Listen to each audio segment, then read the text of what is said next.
Hello नमस्कार, शीतल सावंत या चॅनलमध्ये तुम्हा सर्वांचे स्वागत आहे। आज आहे रविवार व काल श्रावणातला शेवटचा दिवस होता, तर आज नॉनव्हेजचा बेत तर झालाच पाहिजे। चला तर मग बनवूया क्रॅब फ्राय, करी व लहान मुलांसाठी क्रॅब सूप।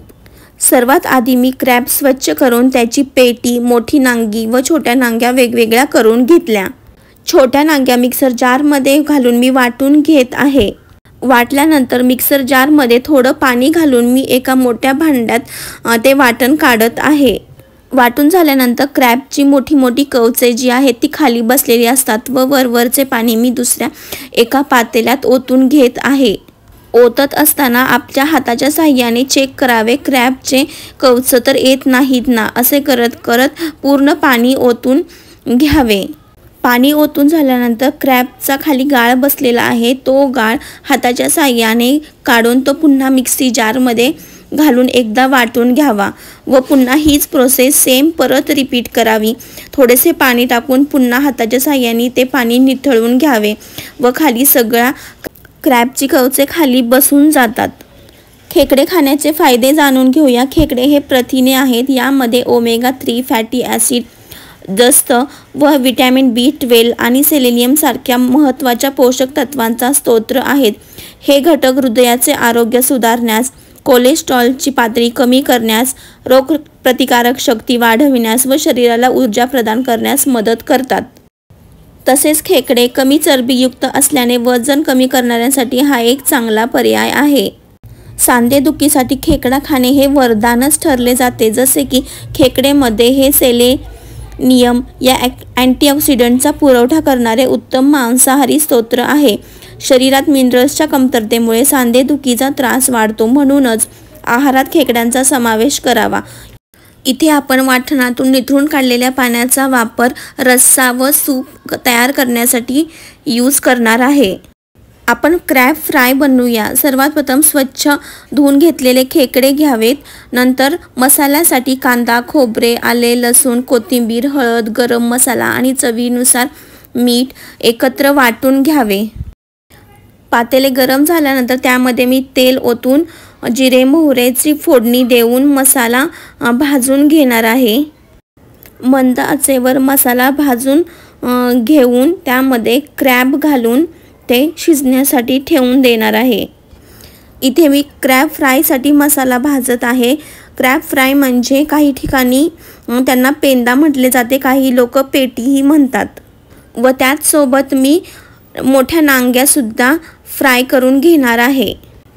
मसाला भाजून झाल्यानंतर त्यामध्ये मी तिखट घालून पेंदा व मोठ्या नांग्या यामध्ये सोडून शिजवून घेणार आहे। शिजवताना जास्त पाणी घालू नये, थोड्याशा पाण्यामध्येच ते वाफेवर शिजून जातात, जास्त पाणी नाही लागत। कोथिंबीर कट करून टाकावी।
साईडच्या गॅसवर मी क्रॅब फ्राय शिजण्यासाठी ठेवला आहे। तोपर्यंत मी क्रॅब सूप बनवत आहे। त्यासाठी पातेल्यामध्ये थोडं तेल घेऊन मसाला टाकून त्यामध्ये जिरे मोहरी याची फोडणी घेऊन थोडीशी कोथिंबीर करून जे वाटून तयार करून घेतलेलं पाणी आहे ते मी सूपसाठी वापरणार आहे। हे लहान मुलांसाठी मी बनवत आहे। सूप बनवताना आपण नांग्यांचे वाटण करून पाणी काढलेले त्याच पाण्याचा वापर करावा, त्या व्यतिरिक्त दुसऱ्या पाण्याचा वापर करू नये। आता मी यामध्ये मोठ्या नांग्या व पेटी टाकून शिजवून घेणार आहे। खेकडे बनवताना ते लगेच वाफेवर शिजतात व त्यांना उकळी येऊन देऊ नये। थोडासा मोहर आला की गॅस बंद करून झाकण ठेवावे।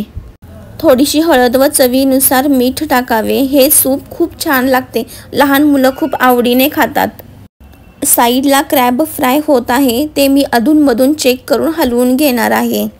क्रॅब खायला आम्हाला आमच्या वडिलांनी शिकवले। ते घेऊन यायचे आणि ते सांगायचे क्रॅबचा रस्सा पिणं खूप शरीरासाठी चांगलं असतं आणि तेच मी तसंच बनवून मी माझ्या मुलांनाही खायला देते।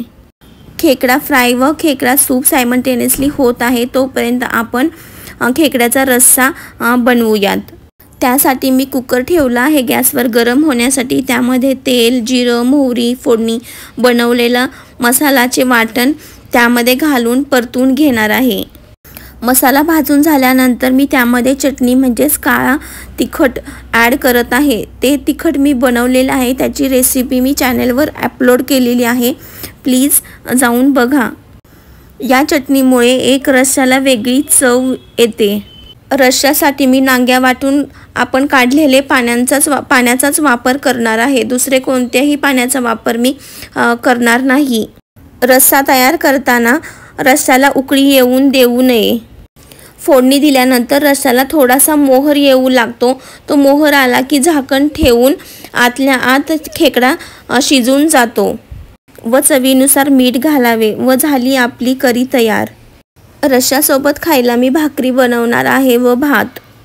अजूनही तुम्ही माझ्या चॅनलला लाईक, शेअर आणि सबस्क्राईब केलं नसेल तर प्लीज करा, चॅनल आपलाच आहे।